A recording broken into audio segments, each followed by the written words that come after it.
Henry Frank para el programa Delito de Opinión Cero de la Federación de Periodistas del Perú. Y el día de hoy vamos a tratar un tema que es una problemática social, pero no solamente de Lima, sino a nivel nacional.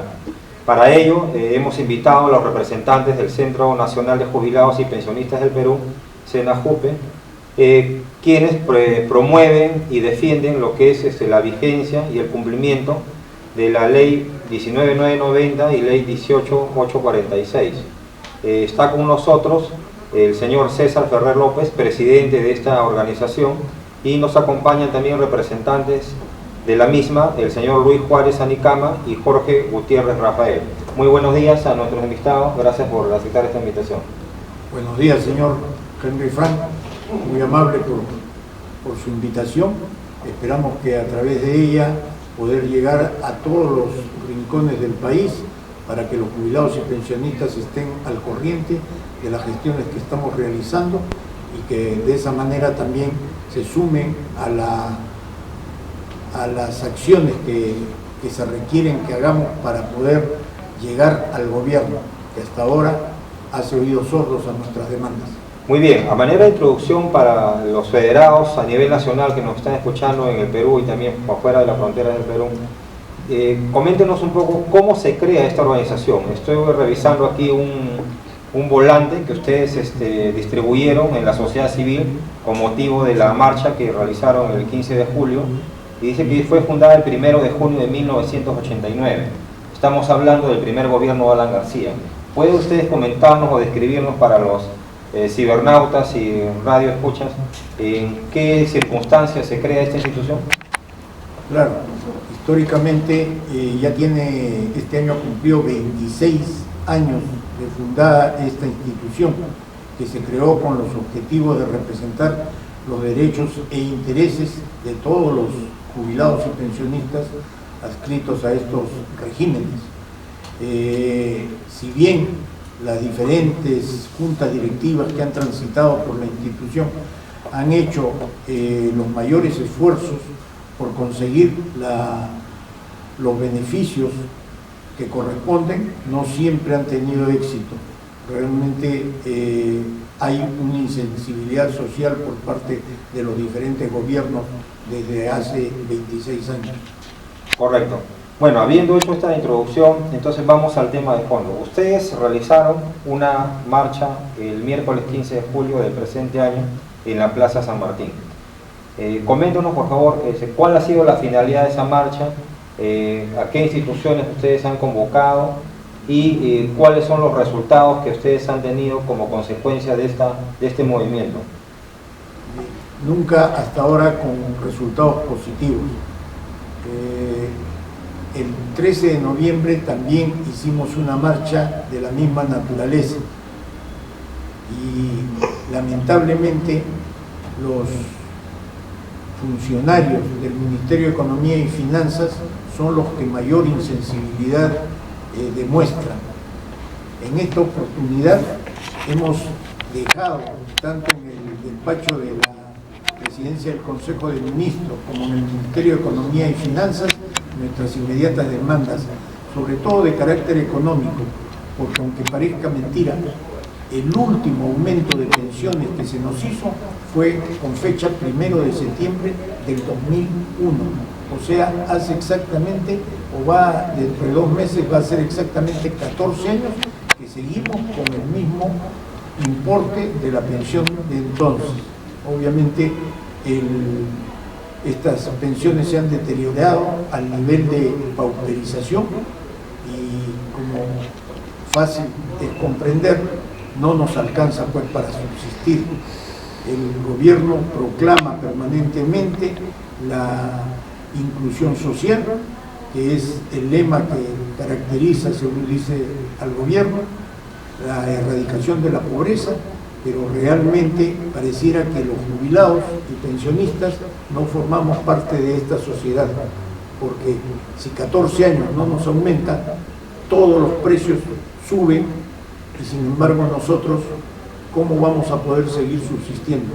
Es obvio que la calidad de vida se ha deteriorado, sobre todo porque somos vulnerables precisamente en nuestra salud y como consecuencia también de nuestra pobre economía. Una pregunta, ¿a cuántas personas agrupa la organización SENAJUP a nivel nacional? Bueno, representa realmente a los 550.000 pensionistas del decreto ley 19990 y a los cerca de 20.000 pensionistas de la 18846, pero inscritos formalmente tenemos las bases en cada provincia, en cada distrito están inscritas las bases, que deben ser más o menos 85 en todo el Perú. Individualmente también tenemos socios o asociados acá en Lima. Ese es el conglomerado que respalda las acciones que desarrolla nuestra institución. Correcto. Ahora, revisando acá sus demandas de ustedes, veo que ustedes están reclamando o demandando lo que es la aplicación efectiva del decreto ley 23908. Ahora, este decreto 25048, perdón. Este decreto se señala de que la pensión debería ser 3 sueldos mínimos vitales, ¿correcto? Ahora, actualmente hay una demanda en la población de que se aumente el sueldo mínimo vital, que a la fecha se encuentra en 750 soles. Es decir, que ustedes están pidiendo un aumento que fluctuaría prácticamente en algo de 2.000, algo más allá de 2.000 soles. ¿Eso es lo que ustedes están demandando? No exactamente en parte de nuestra demanda, porque esa demanda ya incluso ha sido elevada a la Corte Interamericana por parte de la Asociación Nacional de Jubilados Perú, que agrupa a los pensionistas de la ley 23908. Nosotros, obviamente, en la medida que se solucione ese impasse, también nos haríamos acreedores al mismo importe. Pero nosotros lo que estamos demandando en lo inmediato es que se regularicen nuestras pensiones en la misma proporción de lo que ha subido el costo de vida entre el 1 de septiembre del 2001 y el 30 de junio del 2015. Dígame, ¿ustedes han solicitado una entrevista con el presidente de la República actual, que dicho sea de paso ya está terminando el mandato? Bueno, nosotros como consejo directivo, que estamos desde el 23 de junio del año pasado, presentamos el mes de agosto del año pasado un pedido al presidente Ollanta Humala, que como en anteriores oportunidades en que otros consejos directivos también lo habían formulado, fueron derivados al despacho presidencial y de esta oficina a la Oficina Nacional de Diálogo y Sostenibilidad, y de esta oficina al Ministerio de Economía y Finanzas, y del Ministerio de Economía y Finanzas a la ONP. O sea, un círculo vicioso realmente, porque para ese caso lo pediríamos directamente a la ONP, que cuando lo hemos hecho nos dicen que ellos no tienen el poder de decisión. Ellos lo único que tienen por ley es hacer los estudios actuariales. Ellos, con fecha 13 de julio del año 2013, emitieron un informe en el que demostraban de que realmente nuestras pensiones se habían deteriorado. Se lo elevaron al Ministerio de Economía y Finanzas, y a nuestro juicio, adrede, se demoraron 5 meses para responder en diciembre de que ese informe le faltaba señalar la fuente de financiación y además definir cuál era el marco legal dentro del cual estábamos los jubilados, cuando ya para entonces se había aprobado el presupuesto nacional del 2014. La misma figura se ha suscitado el año pasado con el anterior Consejo Directivo Nacional, y consecuentemente también se perdió la oportunidad, más que perderse, sencillamente no quiso hacerse eco de nuestra demanda del gobierno, el Ministerio de Economía y Finanzas, para ser más precisos, y lo dejó pasar.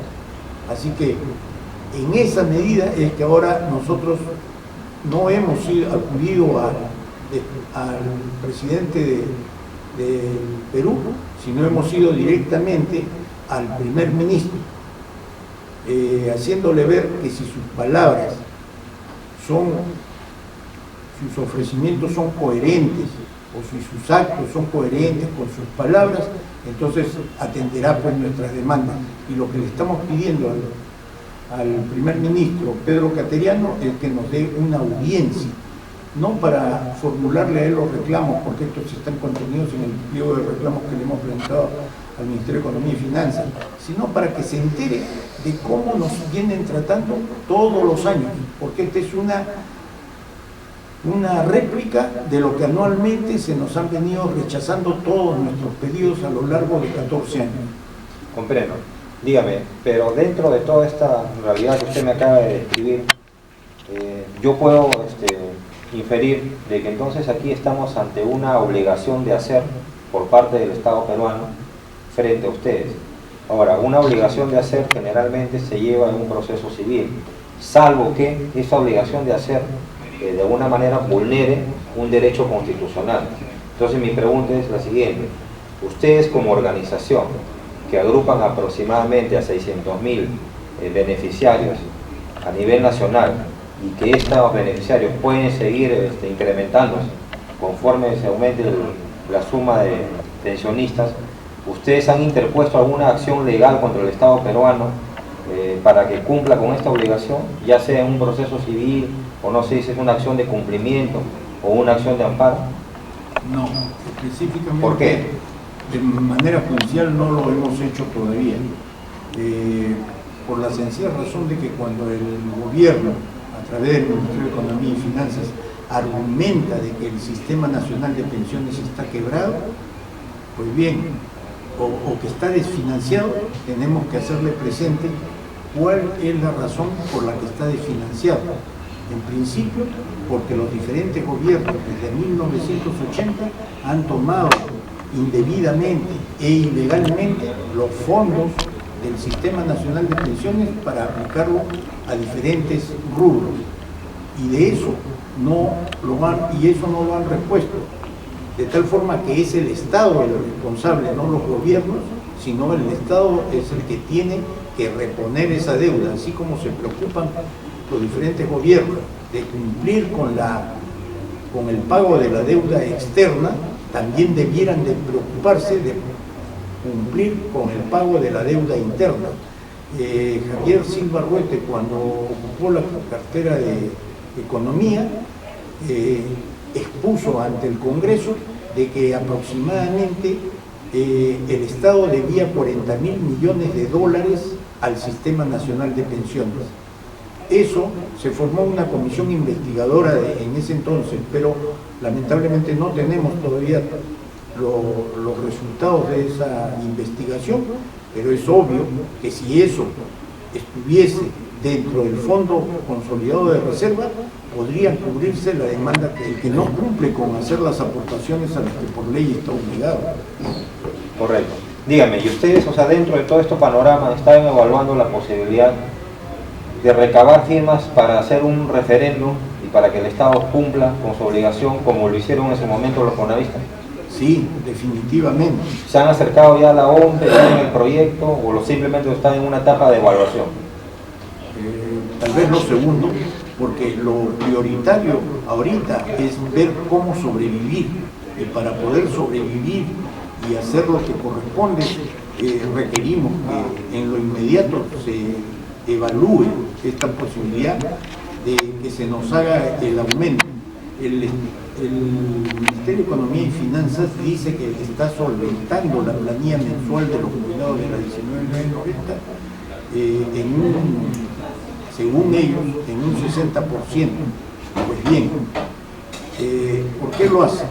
No lo hacen de manera graciosa, sino que nosotros tenemos recursos también financieros en los bancos nacionales, extranjeros, la rentabilidad que ellos producen, los inmuebles que son propiedad del Sistema Nacional de Pensiones, las acciones de Electroperú, de la hidroeléctrica, etc.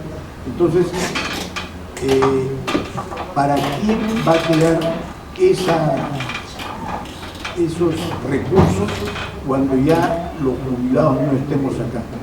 Otra de las razones de desfinanciación del sistema es cuando se crearon las AFP.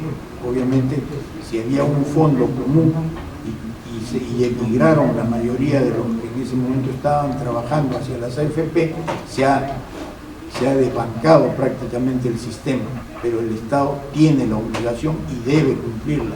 Y se dice que hay sensibilidad social y el gobierno sostiene que quiere erradicar la pobreza, pues entonces que se fijen en los jubilados. Ahora, usted me acaba de mencionar entonces que están evaluando la posibilidad de hacer un referéndum.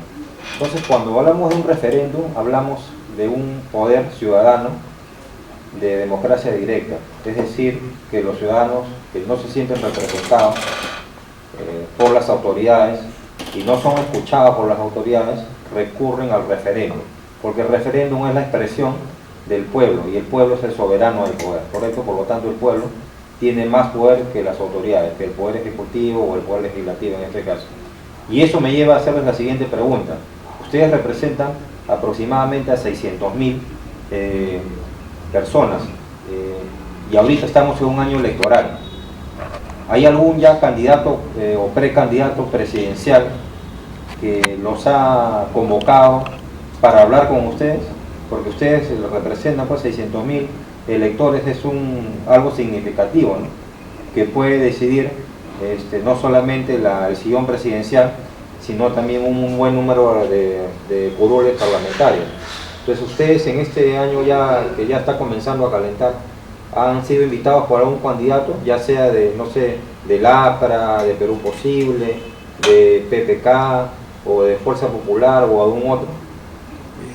Es de toda la población conocida como anteriormente muchos candidatos se han acercado. Nosotros particularmente tenemos experiencias desagradables en la medida que ha constituido una burla el haberse acercado a nuestro local. Inclusive es algo que en el escrito que le hemos presentado al señor Cateriano le hacemos recordar que nuestro actual presidente se acercó y nos dijo, cuando le contamos lo que hoy día estamos haciendo mención, de que en su gobierno sí se procedería a hacer el aumento correspondiente que estábamos solicitando desde el 2001. Pues bien, han pasado 4 años y todo eso ha quedado en un simple ofrecimiento. Ahora, en cuanto a lo del referéndum,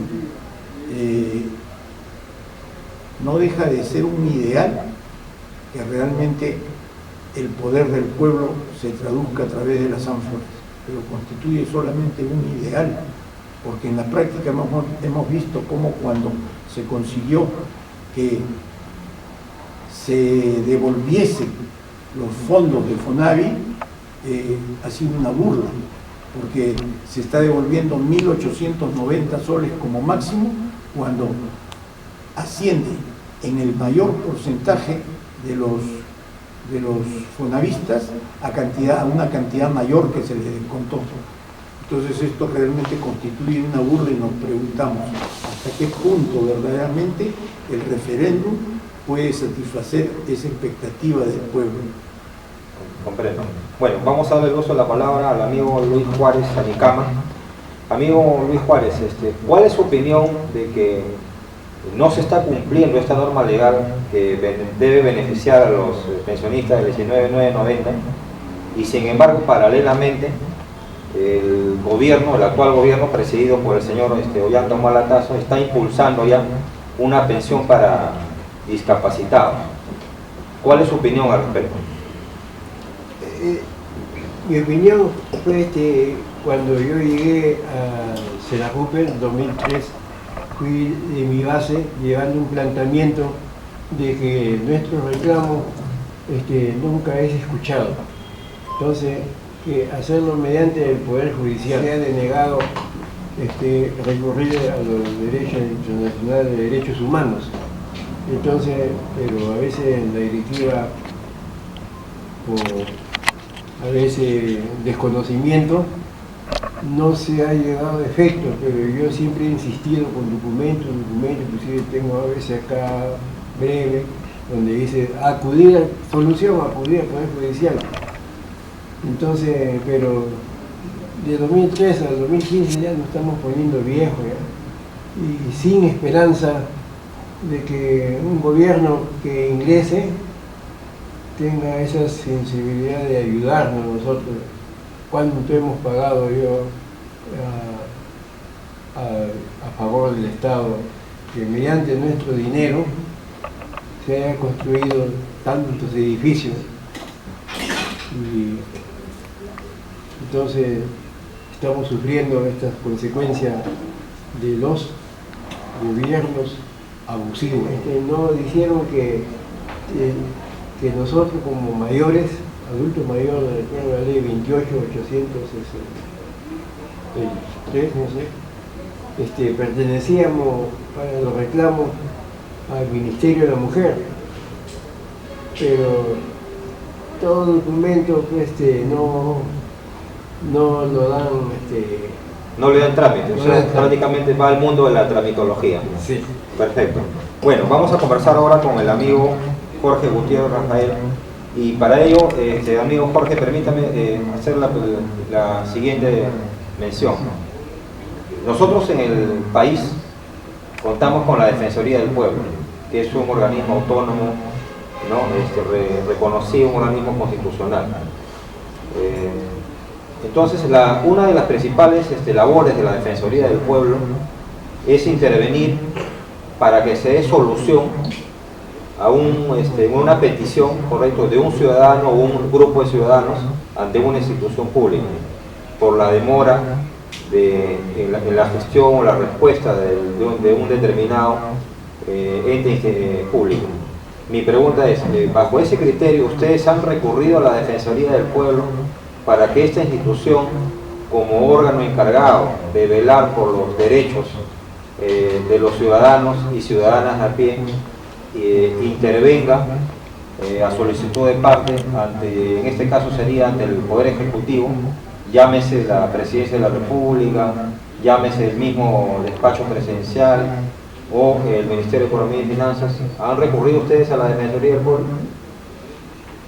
Mira, señor, en Defensoría del Pueblo no hemos recurrido nosotros nada. Si a las autoridades, a otros, Ministerio de Economía y Finanzas, se hemos recurrido a la presidencia, también se hemos recurrido, se hemos mandado esos recursos a los congresos, y ninguna autoridad no nos ha hecho caso, nada. Solamente ellos nomás se llenan con la plata que el pueblo que trabaja eso, y nosotros acá en el pueblo estamos abandonados, todo, estamos comiendo nosotros uñas, nada, no hay. Con 415 soles no podemos vivir nada, señor. Nosotros pensamos, si hemos reclamado también, y con nuestra plata, siquiera una planta de talleres que lo formen, nuestra plata por gusto, ellos están negociándose. Por eso nosotros decimos, ahí podemos, nosotros queremos trabajar todavía, tenemos fuerza todavía, ya tengo 80 años, siquiera tengo fuerza para poder trabajar. Yo he trabajado en una bomba de centrífuga de Rostar, y eso, y aprendí algo, siquiera sección de modelería y trabajaba, entonces, y eso nosotros queremos enseñar a los jóvenes, pero no nos da esas facilidades. Ellos no están llenándose plata, y 30.000 soles ellos ganan, 1.000 soles diarios, y nosotros con 415 soles podemos vivir. Nosotros pagamos luz, agua, Oaxaca Policía, impuestos prediales pagamos. Entonces, y esas cositas no nos alcanzan nada. Nosotros tenemos que salir como sea a trabajar, pero ya para tercera edad no hay trabajo, esa siquiera no nos considera, siquiera ellos no llegarán capaz a la edad, ¿no? Como nosotros, ¿no? Pero Dios es grande, como sea nosotros estamos viviendo. Pero mañana más tarde ellos llorarán también su plata, su perla, sus bienes, no va a valer. Su plata como basura va a ser. Eso va a venir, hay tres cosas, nos va a presentar en este mundo, en nivel mundial, no solamente está. Yo soy uno de ellos así de adventista. Entonces, mira, eso primero, hambruna nos madrugará, o guerra civil, o guerra naciones contra naciones, eso nos va a madrugar. Uno de ellos, ahí va a haber, ¿cómo se llama? A veces por no hacer caso a nosotros, ellos también van a llorar. Comprendo, válida la apreciación. Bueno, sí, está describiendo pues que estamos ahorita en una economía muy volátil con lo que está sucediendo en la República China, que va a afectar las exportaciones peruanas, y bueno, también lo que está sucediendo en Europa, ¿no? Con el tema de Grecia, bueno, que está de una u otra manera siendo afectada por no seguir las indicaciones de la Unión Europea. Pero bueno, volvamos a nuestro tema, señor Ferrer. Ustedes en parte de sus demandas están pidiendo la derogatoria de los artículos 1, 2 y 3 del Decreto Ley 25967. Estos artículos señalan que para acceder a una pensión de la 19.990, el solicitante tiene que tener como mínimo 20 años de aportación. Es decir, ustedes están pidiendo la derogatoria de estos artículos para que una persona se pueda jubilar con años de aportación que se encuentren por debajo de 20 años. Fundamentalmente en los artículos segundo y tercero. El segundo porque establece los topes, que es lo que requerimos sean eliminados para poder acceder a los segmentos correspondientes. Y el artículo número 3, que está referido al cálculo de la unidad de referencia. En ese aspecto es que estamos pidiendo la modificación de ese articulado, porque poco a poco se ha ido aumentando el factor entre el cual se divide y consecuentemente ha minorado el importe de la pensión. Correcto. Y también ustedes están pidiendo la derogatoria del artículo 9 del Decreto Ley 26504. Este artículo 9 señala en cuanto a la edad de 65 años. Entonces ustedes puntualmente que están viendo que no sea 65 años. Bueno, no exactamente. Me parece que no es ese artículo del 20, no es el que señala. Bueno, es el que ustedes han consignado en el volante, sí, que ustedes han convocado a la marcha. Bueno, pero al respecto existe ya el dictamen correspondiente en la Comisión de Trabajo y Seguridad Social. Y nosotros lo que estamos planteando es de que hay 3 dictámenes en la Comisión de Trabajo y Seguridad Social que le estamos requiriendo que ya sean pasados al Pleno para su aprobación. Uno de esos es este articulado del 25967, que tiene la exposición de motivos consignada, igualmente el de la rebaja de la edad a 70 años para la obtención de la bonificación por vejez y el de la pensión de viudez para que sea elevado del 50 al 100%. Sí, pero mire, acá hay un aspecto muy importante, porque el artículo, el decreto legislativo 25967 ya señala que son 20 años y colateralmente la ley 26504 señala 65 años. ¿Por qué lo he hecho eso? Porque todos sabemos, y ustedes que están imbuidos en esta problemática de la pensión, de que para acceder a una pensión actualmente, hoy 3 de agosto del año 2015, se necesita como mínimo 20 años de aportación y 65 años de edad para una persona X que pueda acceder siquiera a una pensión mínima de 415 soles. Entonces ustedes no han valorado o considerado que esta modificatoria que ustedes están demandando a estas 2 normas legales, si bien puede beneficiarlos previa aprobación de los dictámenes que usted acaba de mencionar y que oportunamente serán sometidos a pleno, puede afectar indirectamente los derechos de terceros que están por acceder a una pensión de jubilación. O sea, ¿han hecho ustedes esa evaluación? Lo hemos hecho con un criterio de carácter social, porque hay muchos trabajadores o ex trabajadores que estaban próximos a cumplir 20 años y que por eso se llaman jubilados truncos. que tenían 19, 18 años y que se han quedado sin ese beneficio de la jubilación. El gobierno ya creo que fue el de Toledo, que creó el programa Juntos, y entonces a gente que nunca ha aportado al sistema social y que si bien merecen, estamos de acuerdo en que se les haga llegar el subsidio de ese programa, pero que en ese no han sido considerados estos otros ex trabajadores a los que estoy haciendo mención, que se quedaron con la jubilación trunca. Esa es la razón por haber consignado ese punto. Mire, y esto me lleva a hacer la siguiente pregunta, porque ustedes veo que están, de alguna manera, tienen como bandera institucional los derechos de los jubilados, ¿correcto? Así es. Entonces, mire, aquí surge dos interrogantes, pero vamos por la primera. Yo veo que en el pliego que ustedes le están haciendo al gobierno, por ejemplo, no han tocado para nada lo que es la aplicación de la ley 29711. No sé si ustedes están familiarizados, les voy a poner un ejemplo. Una persona tiene 3 empleadores. Resulta que esta persona va a la ONP, presenta su solicitud de la jubilación y la ONP le dice, mira, de tus 3 empleadores A, B y C, yo solamente he podido verificar que tú has aportado del empleador A y B y eso solamente suma 16 años. Por lo tanto, tú al no tener los 20 años, no te otorgamos la pensión de jubilación, ¿correcto?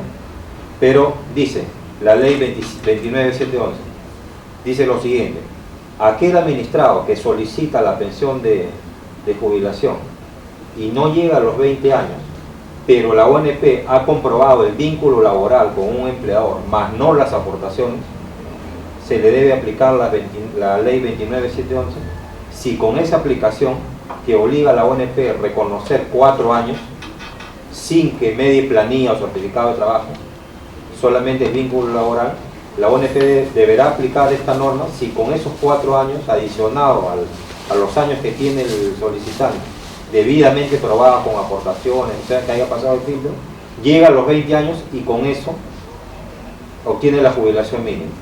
Entonces mi pregunta, y la hago a usted como presidente del SENAJUPE, ¿por qué ustedes en esta demanda no han incluido esta norma legal? Que se suba, no sean 4, sino de repente sean 6 años, que es mucha la realidad, yo que estoy seguro que ustedes lo saben, y los invitados que también están aquí acompañándonos, que son muchos, es una legión prácticamente de ciudadanos y ciudadanas que se han quedado en el camino, por no alcanzar ese mínimo de 20 años. ¿Cuál sería su comentario o su respuesta? Claro, en principio nuestra institución representa a quienes ya accedieron al derecho a la jubilación. Entonces, si bien coincidimos totalmente con aquellos compañeros que debieron estar considerados porque lo estaban dentro de la ley 19990 y que luego se les haya recortado este beneficio a través de estos nuevos dispositivos, podemos estar totalmente de acuerdo, pero tenemos que ir en el orden que corresponde. Ahorita, nuestros representados, que son los que ya están jubilados, si hace 14 años que no nos aumentan, mal haríamos en presentar puntos y puntos si el gobierno no nos aumenta a nosotros, que hemos trabajado 30, 40 años, que tenemos el derecho a la jubilación, y 14 años que no se nos aumenta. Eso, que pareciera que el gobierno lo ignora, es donde queremos enfatizar. 14 años, señor Ollanta Humala, señor Pedro Cateriano, señor Luis Iberico, 14 años que seguimos con el mismo importe de la pensión que obteníamos en septiembre del 2001. Es una vergüenza nacional cuando esto se entere en los demás países de la región. Entonces creo que no podrá enorgullecerse ningún gobierno, ni ningún representante del pueblo, entre comillas, de que se preocupan realmente por quienes lo eligieron. Porque si no se preocupan por sus padres, hablo en términos generales, pero realmente pareciera que, como probablemente los padres de quienes están en el poder sí tienen poder económico, Los que no tenemos poder económico somos los de las clases que estamos marginadas dentro de esta sociedad que realmente pareciera está castigando a sus mayores. Comprendo. Mire, entonces poco para redondear esto. Entonces ustedes representan solamente y netamente a aquellos que ya tienen el estatus de jubilado. Secretariamente sí. Ya, dígame. Y se ha dado el caso en su organización de que de repente una persona dice, mire, yo ya soy jubilado, acá está mi resolución, ya vengo cobrando mi pensión, ya se afilió a su organización, y va pasado un año, año y medio, y resulta que de la nada le llega una resolución de la ONP, le dice, señor, ¿sabe qué? Un momentito, nosotros haciendo una descuenta, revisión que se nos ha pasado, y hemos llegado a la conclusión de que usted no es jubilado. Por lo tanto, le pedimos la devolución de todo el dinero que ustedes ha estado cobrando. ¿Se han encontrado con esta situación? Porque ha habido casos, ¿eh? Sí, particularmente no, pero en ese supuesto que lo conociéramos, es obvio que tendríamos que asumir su representación, porque no creo que tengamos que pagar los errores de las entidades que se equivocaron, ¿no? Sí, y a propósito de este error, no sé si ustedes recuerdan, hace un buen tiempo salió en un medio de comunicación que se había incendiado el archivo general de la ONP, y resulta que la ONP dijo que no tenía copias de esos documentos, y le notificó, bueno, a un buen número de jubilados para que presenten la documentación de nuevo, y si no la tuvieran, bueno, pues señor mala suerte, ya se perdió y ya pues usted ya no va a cobrar su pensión, ¿no? Entonces y a eso también hay que sumarle de que hay una gran pregunta, ¿no? Que siempre yo me he realizado personalmente, y tuve la oportunidad de realizársela a un representante de la ONP en una conferencia que hubo, bueno, no sé si era de la ONP representante, pero tenía que ver, fue invitado por el Ministerio del Trabajo. ¿Qué sucede con el dinero de aquellos que aportaron y no pudieron jubilarse? Entonces, no, es una pregunta un poco que queda ahí, pues, ¿no? Porque no estamos hablando de una persona ni de 1000 personas, sino prácticamente quizás de 100.000 personas, o quizás un poco más. Bueno, eso será tema para otra agenda. De todas maneras, si me permite, claro, en el Sistema Nacional de Pensiones, como es un sistema de reparto, todo lo que converge dentro de ese sistema es para repartir a todos los que se van jubilando. O sea, por lo menos en teoría, va a ese fondo común. En teoría. En teoría. En la práctica habría que hacer una revisión realmente. Pero ya que usted ha mencionado a la ONP, quería precisar al respecto. Mucho se habla, o los políticos hablan, o los técnicos hablan de que su prioridad son los ancianos, su prioridad son los jubilados. Lo dice la Presidenta Ejecutiva de Salud y lo dice el presidente de la ONP, pero en ambos casos hemos solicitado audiencias, no para presentarles reclamos, sino porque lamentablemente nuestra institución había perdido su personería jurídica, que le hemos recuperado con fecha 7 de abril de este año, pero durante 6 años ha estado sin personería jurídica, y que los detalles no vienen al caso precisar, pero cuando por esas razones, por esa pérdida de contacto directa con la ONP, solicitamos una audiencia al señor Arrieta, nos derivó a diversos funcionarios. Le hicimos presente que lo mínimo que queríamos era conocernos, no para presentarle los reclamos que obviamente lo tienen que tramitar las instancias correspondientes, era sencillamente para un acto de cortesía formal que no iba a demandar más de 15, 20 minutos, pero igualito pues. Entonces no se condicen las palabras que vierten ante los medios de comunicación de que los jubilados somos su prioridad, sino que en los hechos la desmienten totalmente. Lo mismo ha ocurrido con la señora Virginia Bafigo. Así que eso es algo que aprovecho de la oportunidad, de la gentileza que nos han brindado estos micrófonos para poderlo decir al aire. Ambas personas, no es verdad cuando dicen que los jubilados somos su prioridad. Por el contrario, se nos ha desairado. Así, en términos deportivos, se nos ha desairado olímpicamente. Bueno, tiene usted hecha la invitación y el pedido, doctora Virginia Bafigo, para que reciba pues a los representantes de la Central Nacional de Jubilados, ¿no? Dese usted un espacio, un tiempo, de repente haga menos compras, no sé, por Miraflores, ¿no? Por las casas que venden ropa de moda, y atienda pues a nuestros jubilados, ¿no? Y hablando de salud, en sus demandas... Y al señor Arrieta también. Y al señor Arrieta también, bueno, de la ONP, pues, ¿no? Que se dé un tiempo para que los reciba. Ustedes veo que aquí en sus demandas también están de una manera en contra de la, bueno, quizás no oficial, pero sí entre líneas, muy comentada privatización de salud. ¿Ustedes han percibido algunos síntomas, algunos vestigios, no sé, de que hay esta intención por parte del gobierno o por parte de la Dirección Ejecutiva de Salud de privatizar el servicio de salud? ¿Puede comentarnos algo?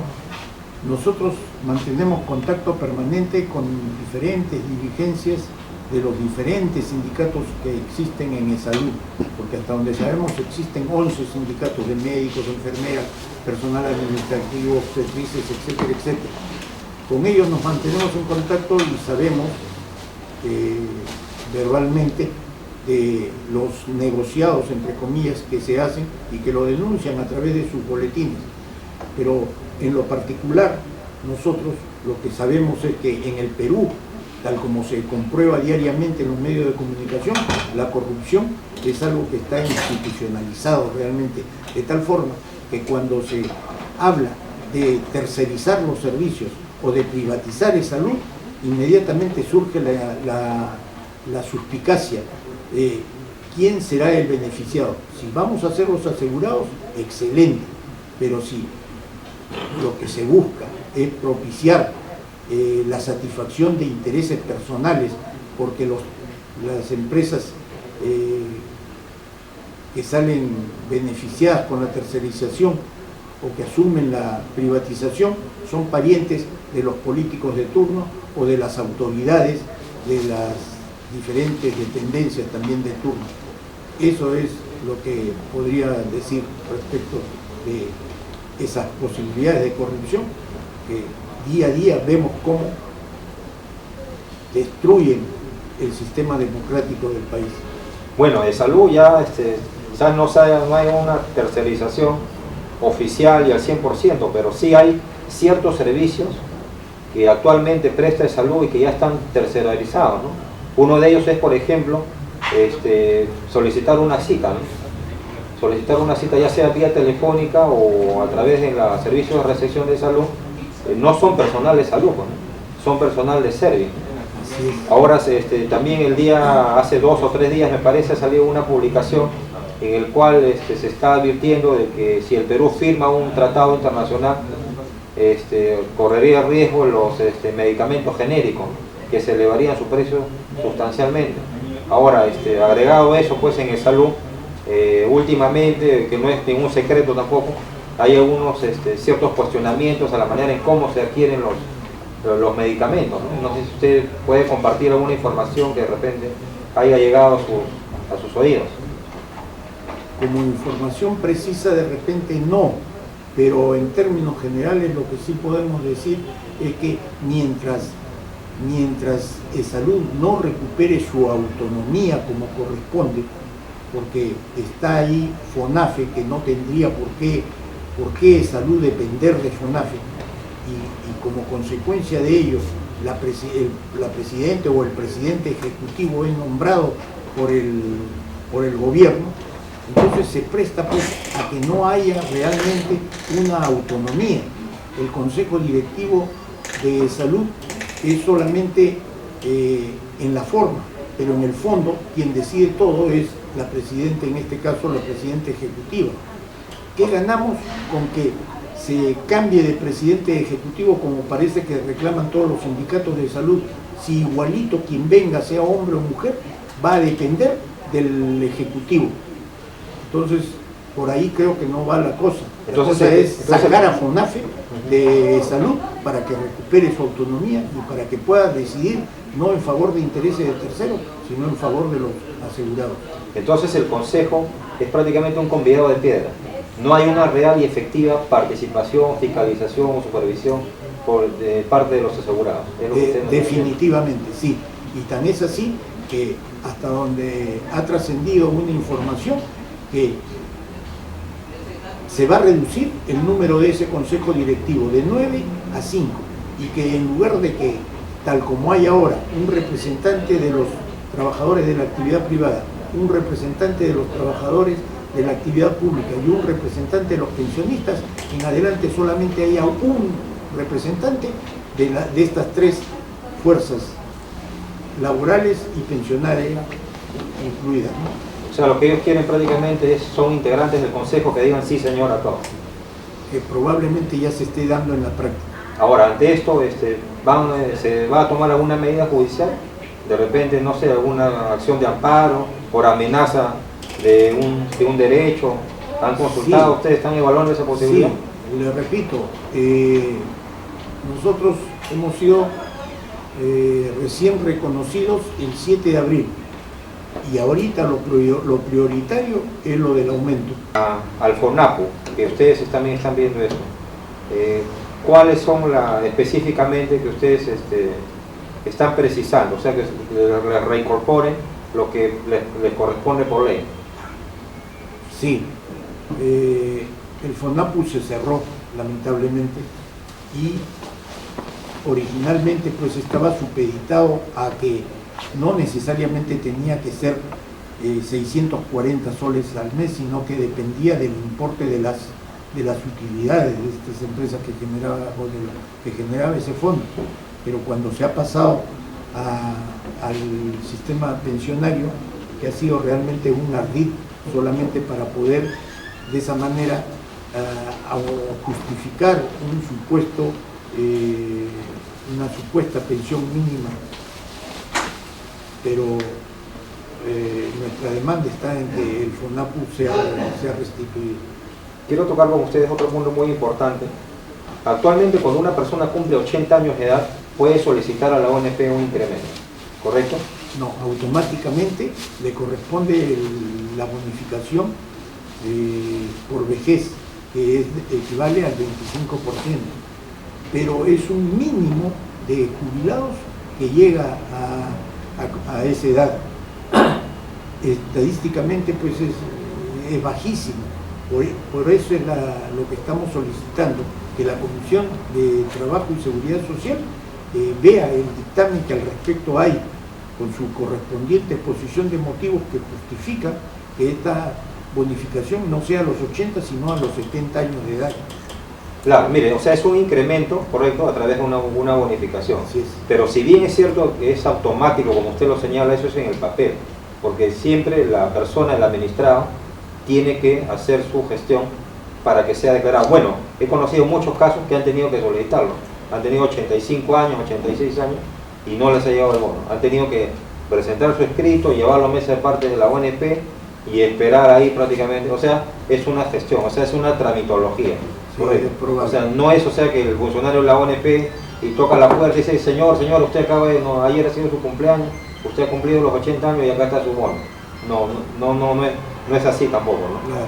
Entonces, y usted ha tocado un punto muy importante, el promedio de vida. Entonces, son un grupo muy reducido los que entran pues a ese club, ¿no? De los, del bono de los 80, ¿no? Que no es la mayoría. Entonces ustedes están pidiendo la reducción de eso.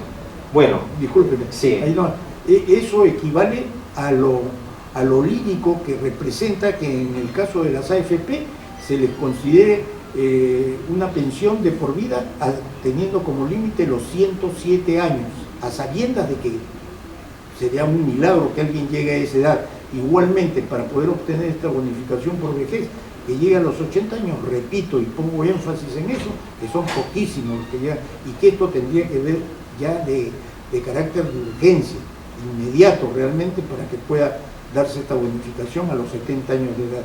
Claro, o sea, no va a llegar pues a los 107 años, pues, ni comiendo todos los días quinoa, pues. Así es. ¿No es cierto? Está muy promocionada ahora por nuestra primera dama.